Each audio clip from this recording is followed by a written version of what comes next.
the colonies, there were several different types of religions. Catholics and Protestants in Maryland, Quakers in Pennsylvania, and in Massachusetts, there was a fun bunch of folks known as the Puritans.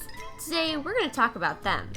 Now, I know when you think of Puritans, you might think of black clothes, nifty hats, and witch burning. Or you might not think of anything at all because most people don't regularly think about Puritans. Either way, the Puritans did some things that were very important to mention. But before we talk about that, we need to talk about their beliefs. They believed the world was a good place, but it was man who was evil. Only God could deem man to be saved, so man was God's servants. Elders were the direct line to God, and therefore they ran the town. They were the only ones who could pass judgment and only speak on issues. It was best not to argue with them. Puritans followed a set of laws that were heavily based on the 7 deadly sins: wrath, lust, gluttony, greed, pride, envy, and sloth. If you exhibited any of these characteristics, you got a one-way ticket to, well, you know. Their daily practices were reflective of these laws. For example, no instrumental music, only songs that exalted the name of God. No overt displays of physical affection, for that could only lead to lustful thoughts.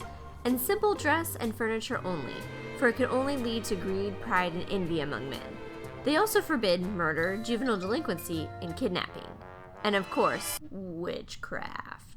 Now when you think of witches, I'm sure you think of black clothes, pointed hats, maybe some green skin. Yeah, that's looking good. How about a broom?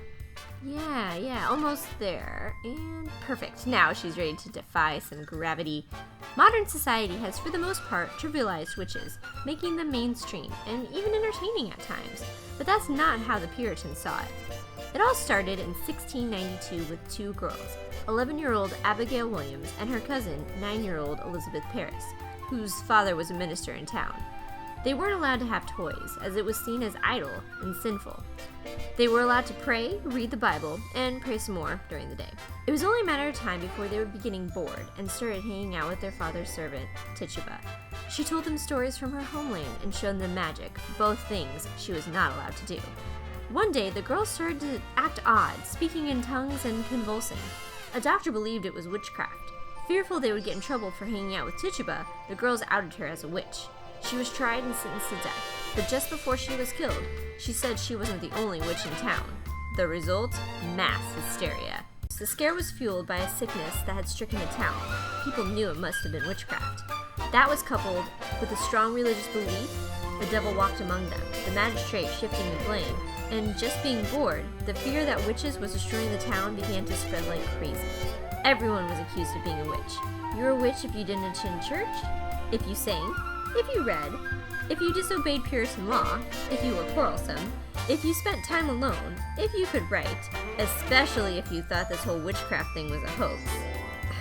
Given this, I would probably be considered a witch. They had several ways of testing if you were a witch, though, like pressing you under a piece of wood until you died, or admitted being a witch, or sinking, where they would dunk you in water with stones, and if you floated to the top, you were a witch, and if you drowned, well, oops. And of course, the favorite, burning at the stake.